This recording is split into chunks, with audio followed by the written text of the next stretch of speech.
नमस्कार दोस्तों, आज मैं बात करने जा रहा हूँ कवित्री अक्का महादेवी द्वारा लिखी गई वचन, जिसका शीर्षक है हे भूख मत मचल और हे मेरे जूही के फूल जैसे ईश्वर।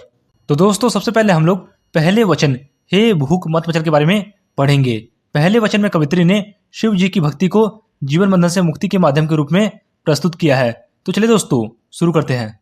प्रस्तुत वचन में कवित्री अपनी पूरी इंद्रियों से नियंत्रण में रहने का अनुरोध कर रही है। वह भूख से कहती है कि हे भूख, तुम जिद करके मनुष्य को मत सताओ। वह प्यास से कहती है कि हे प्यास, तुम मनुष्य को अपनी पीड़ा से मत तड़पाओ। और वह नींद से कहती है कि हे नींद, तुम मनुष्य को मत सताओ, क्योंकि तुम्हारे कारण मनुष्य ईश्वर भक्ति को भूल जाता है।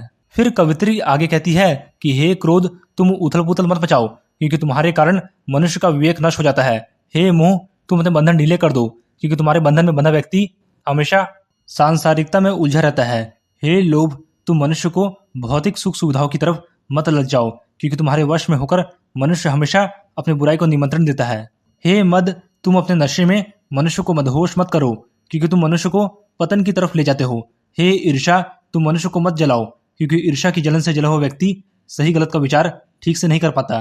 कवित्री अक्का महादेवी शिव जी के मल्लिकार्जुन रूप की भक्त है। वह उन्हीं का संदेश प्रसारित करते हुए पूरे चर अचर संसार को संबोधित करते हुए कह रही है कि अपनी इंद्रियों को वश में करके शिव जी की आराधना में अग्रसर होने के अवसर से ना चूके।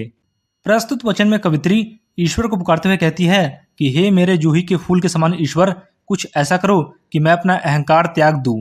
तुम भले मुझे भीख मांगकर गुजारा करने की स्थिति में रखो, तुम कुछ ऐसा करो कि मैं अपना घर पूरी तरह से भूल जाऊं, जिससे मेरे पास तुम्हारी शरण में आने के अलावा कोई अन्य मार्ग शेष न बचे। मुझे ऐसी परिस्थिति में रहना भी स्वीकार है कि मैं किसी के आगे भीख मांगने के लिए हाथ बढ़ाऊं और मुझे भीख ना मिले। यदि कोई मुझ पर तरस खाकर मुझे भीख देने भी लगे तो वह भीख मेरे हाथों में आने से पहले नीचे गिर जाए, और यदि मैं उस भीख को उठाने के लिए झुकूं तो उसे मेरे द्वारा उठाने से पहले ही कोई कुत्ता झपट कर ले जाए। तो दोस्तों, इस वीडियो को लाइक और शेयर करके आप हमारा आत्मविश्वास बढ़ा सकते हैं, और हमारे चैनल पर पहली बार आए हैं तो चैनल को सब्सक्राइब जरूर करें। धन्यवाद।